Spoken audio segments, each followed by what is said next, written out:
Right. So in the previous section, I seen about Yukawa potential.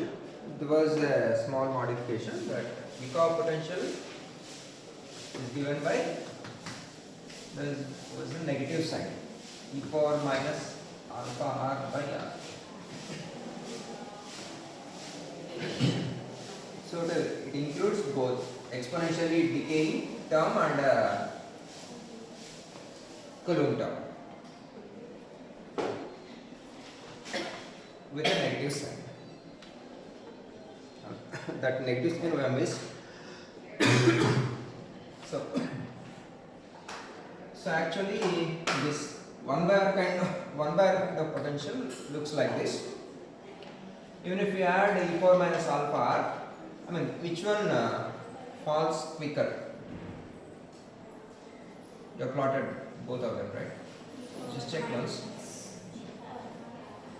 So addition of this term will make it fall quicker compared to just 1 by r.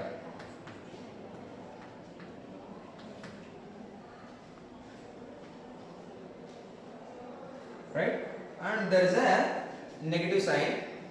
So what happens? That so this is the potential we are considering, e power minus alpha r. So with that negative sign, what we got here is an attractive potential. So the nucleons seems to be bounded by this negative potential. So here we are considering two terms. One is exponentially decaying term. So as the value of r increases, what happens? This e power minus alpha r will decrease. So as you go away from the center of the nucleus, right? So this term is decreasing. So we have added a negative sign beforehand. So what happens? As you go away from the center of the nucleus, the value increases. Okay, the number decreases, but since it is a negative number, the value seems to be increasing. So what happens? Overall, the particle will be bounded in this potential. The first point is it is a negative potential. The particle bounds. Particle binds within the potential. And next one, we are considering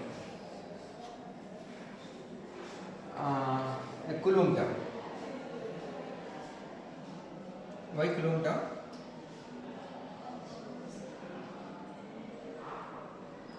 It is just to ensure that Yukawa potential is not of long range. I mean, when you go to long ranges, the potential should go to 0. They are charged particles, so we are considering Coulomb potential, but we are including an exponentially decaying term. The first point is they are charged particles, so they will have Coulomb interaction. Additional, Yukawa potential or whatever nuclear forces are not of long range. They act only within the size of the nucleus. So they must decay very quickly compared to the Coulomb potential. So we are including all the three conditions. One, charged particles behave like Coulomb particles. Two, short range. So exponentially decaying term and attractive. Even though the nucleons are of same charge, let's say between proton and proton, one should expect an attractive potential. So the nuclear forces are attractive in nature. Short range, similar to Coulomb. So all these three conditions will result in this type of potential, which is called Yukawa potential. Okay, so with that, that is over. and then we will go to counters.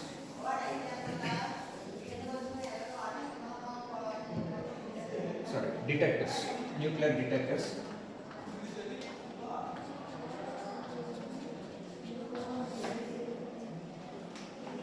Nuclear detectors. So in this nuclear detectors, we'll start with Geiger counter.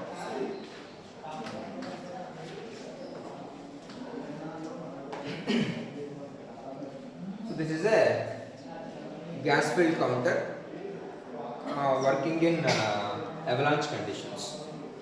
So this is a gas filled counter.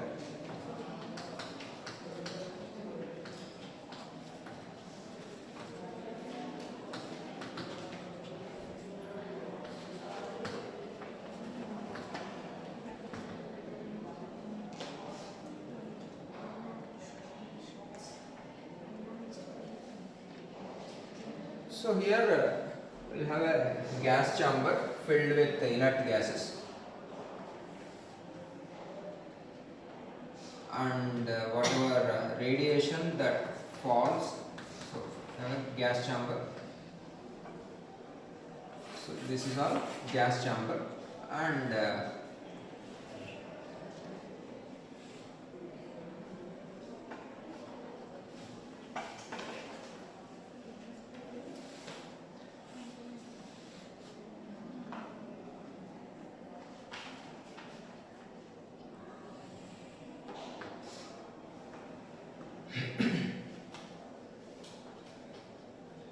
so this is a positive terminal, cathode.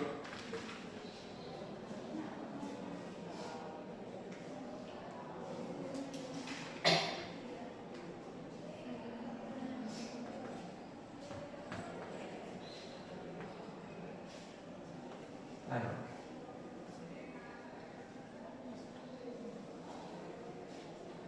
Right?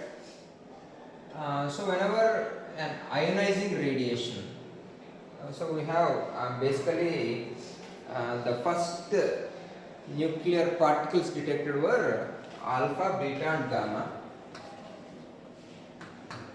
3 types of radiations were detected, and alpha particles are helium nuclei. So they will ionize the gas whatever they interact with. Beta particles also electrons.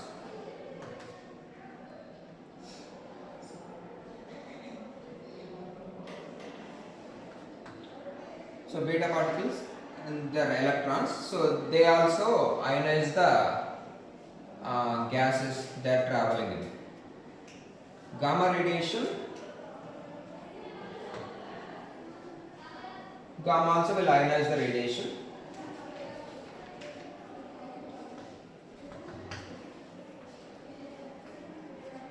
So all these elementary particles that were, the radiation found to be ionizing radiations, alpha, beta, gamma, all the three will ionize the gas.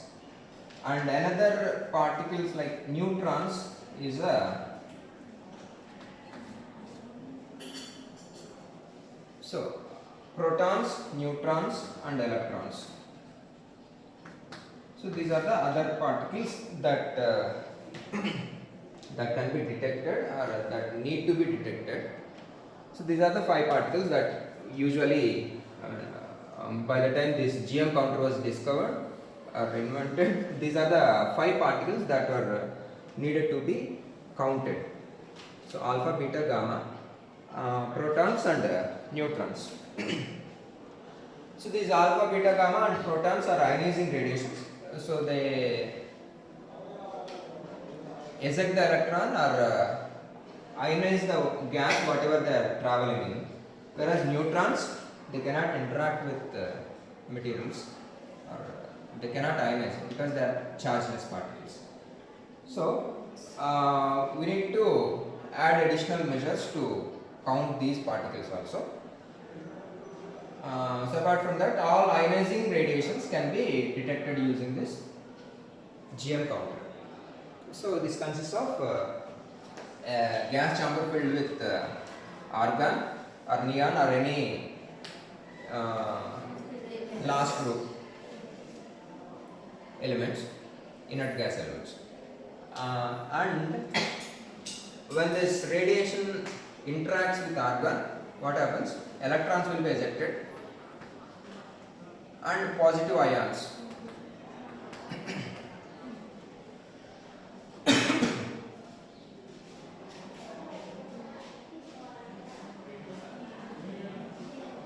electrons will get separated. I mean, that's what ionization is. So electrons will get separated and argon gas, positive ions will come. So now what happens? So if you rise this potential, this is the potential supplied to this chamber. So there is a wire applied with positive potential and surrounded by metal sheet which is given a negative potential. So what happens? All the electrons will try to move towards the cathode, that positive terminal of the chamber.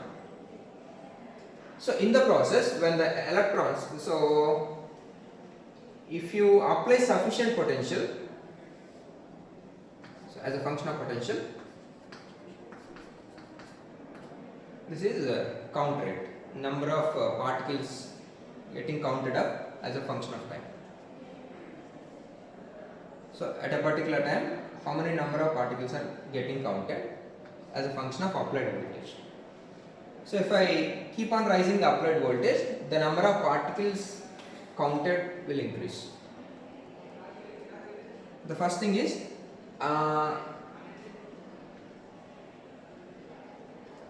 so if each electron produces 1 coulomb of charge, 1 count, if each electron produces 1 count in the counter, let's say, we'll have a counter here to measure the current. So what happens? This is called a proportional counter.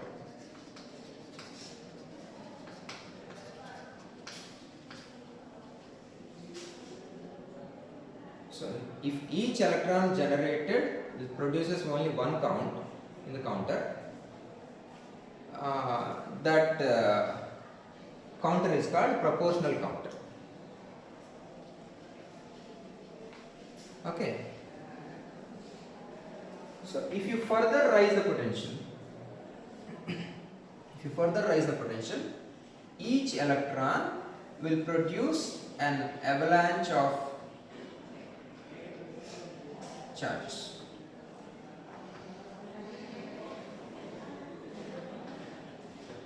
Each electron will produce further ionizations till it loses its energy. Okay, so each electron will now produce an avalanche of charges. So ultimately, we'll get not a single count, but each electron will now produce a considerable amount of current. A bunch of counts will be recorded for each particle that enters the chamber. So each particle that enters the chamber will now produce a bunch of counts. Right? So in this region, this is called plateau.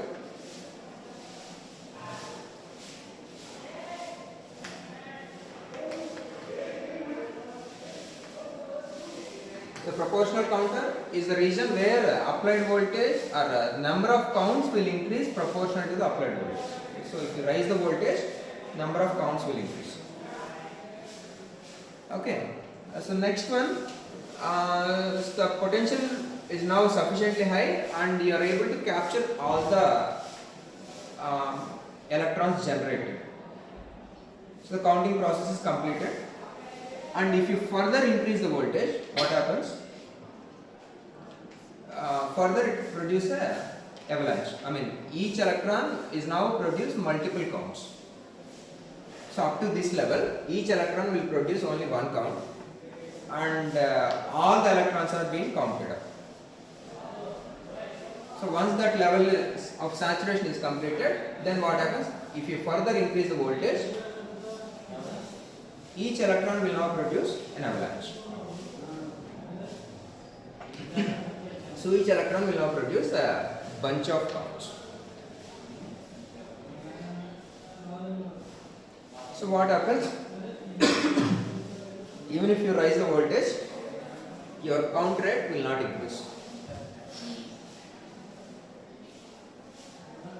Because let's say, there are 100 electrons generated, 100 particles entered the chamber and they produce 100 electrons.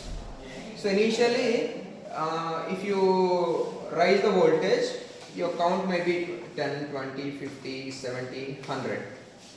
Once you reach the maximum count, what happens? Your count rate will not increase further, even if you raise the potential. But what happens? Each electron will now produce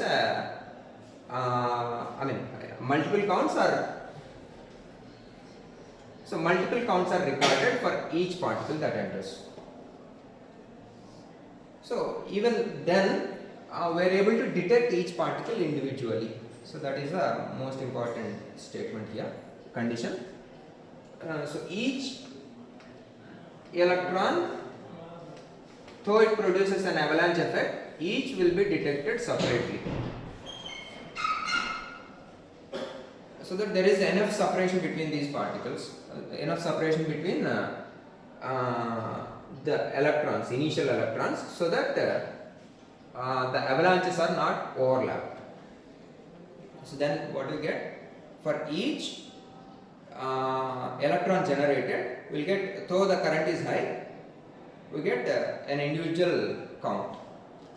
So instead of let's say 1 coulomb, you may get 10 coulombs, right? So for each one particle, in the earlier case you may get 100 coulombs, here it is 1000 coulombs, but you will be able to identify each particle individually. And if you further increase the voltage, what happens? The number of avalanches will increase more and more, so that they start overlapping with each other. So now the avalanches are bigger and bigger, so they get overlapped. So now you cannot get a single count for each single electron generated. So what happens? Your count rate increases, but that may not be the true count of the particles.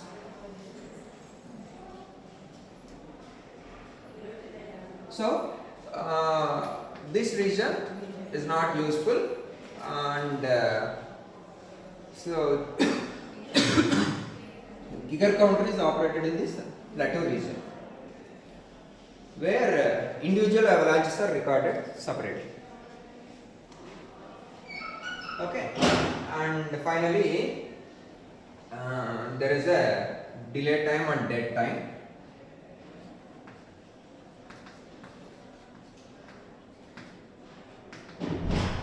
So dead time is the time where the electron generated will reach the cathode. Dead time is the time of travel.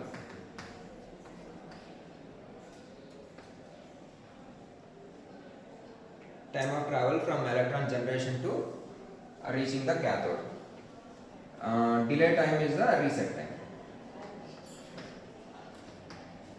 So after reaching the cathode, the particles have to come back, or whatever, electrons have to come back and reset with the original ions. So these are the two times. One is the travel time, another is the reset time. and total time is called, what is that?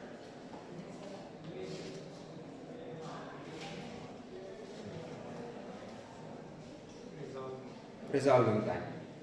So this total time is called resolving time. It is noted as tau, let's say.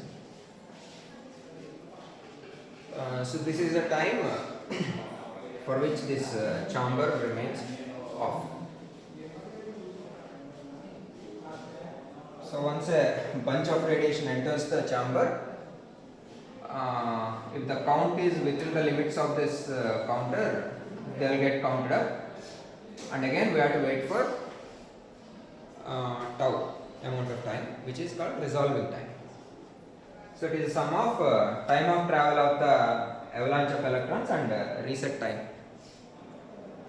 Okay. So then, how many number of counts will be missing? Let's say.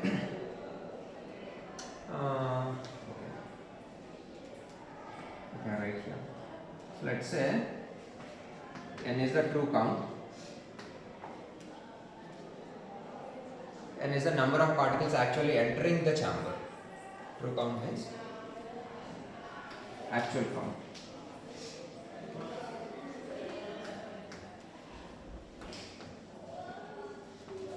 And let's say small n is the number of particles counted.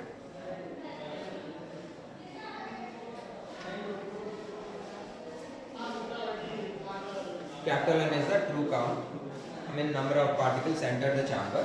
Small n is the number of particles that are counted by the counter. Then, and tau is the resolving time, whatever total delay time. So then the number of counts missing is what? So I can write it as n is equal to n times 1 minus n tau.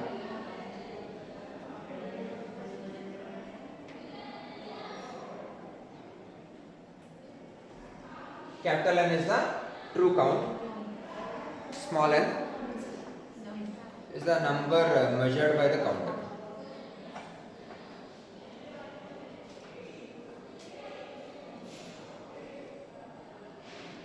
So what are we doing here? We are subtracting the number of counts that are missing during the tau amount of time.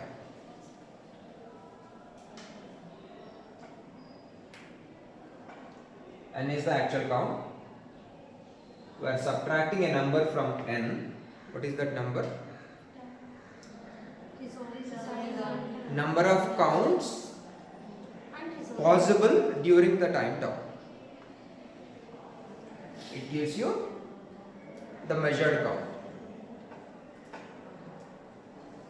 So once you know the measured count and the tau resolving time, you can obtain the true count.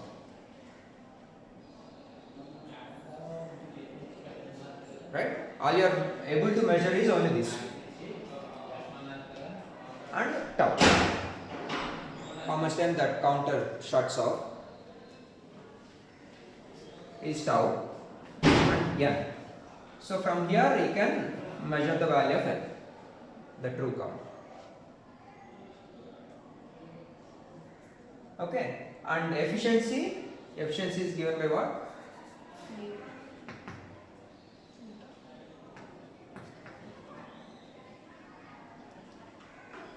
The number of counts recorded by the number of counts supposed to be recorded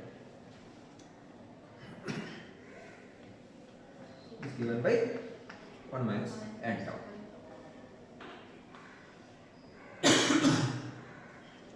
So if this tau is very very small, then efficiency is very high.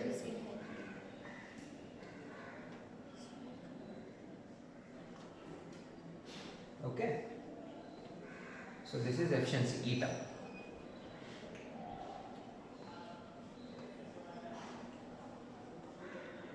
And finally, we have to look for another term called quenching.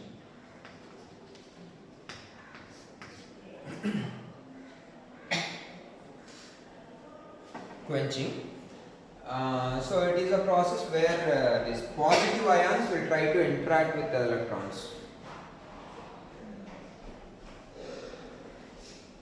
So somehow we have to avoid that, otherwise the counts will get reduced. So if each ionizing particle generates an electron, that must be reached to the counter. Otherwise, what happens? Your count level will reduce. So we have to ensure all the electrons that are generated by ionizing radiation should reach the counter, should reach the cathode. So in between, what are the obstacles? Whatever the positive ions are the obstacles. So we have to stop them, quench them. To quench that, we use alcohol vapors.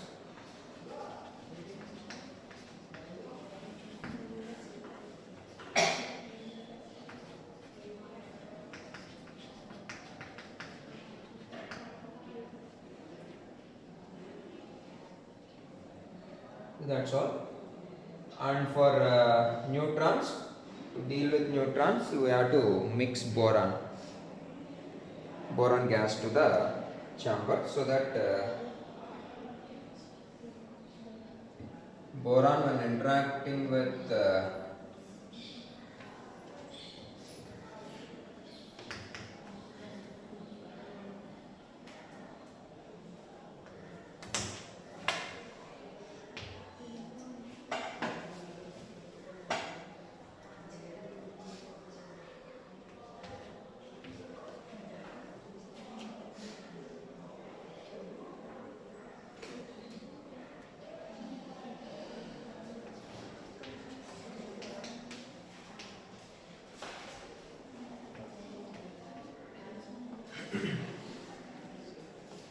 so boron gas, when interacts with a neutron, it produces alpha particles,